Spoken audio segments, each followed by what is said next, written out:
Iran is on fire again. Internet shut down. People chanting death to Khamenei. And if you're thinking, didn't this already happen? Yeah, but this time it hits the regime where it actually hurts. Because this didn't start with activists or students. Fat man, it started with prices. Food costs jumped overnight after the government changed how importers access cheap dollars. Chicken. Cooking oil, basics vanished, shops shut their doors, and when stores close in Iran, protests follow. But inflation isn't new.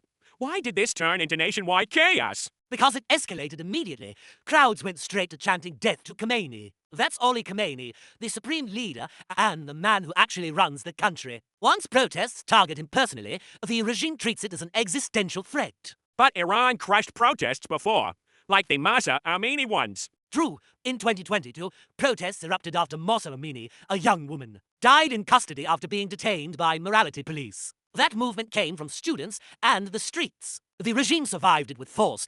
This time is different. Different how? Because this started with the bazaris, the shopkeepers. Historically, they were the backbone of the Islamic Republic. They funded the 1979 revolution. They bankrolled the clerics. When bazaris revolt, it means the regime's economic foundation is cracking, not just its image. Therefore, the government tried to calm them down. Yes, with cash handouts.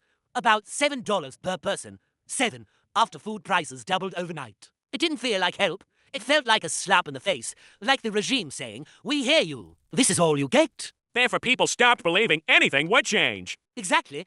Years of sanctions, corruption, currency collapse, and mismanagement have drained trust. Iran has a president who talks about easing pressure. But real power still sits with Khamenei and the Revolutionary Guard.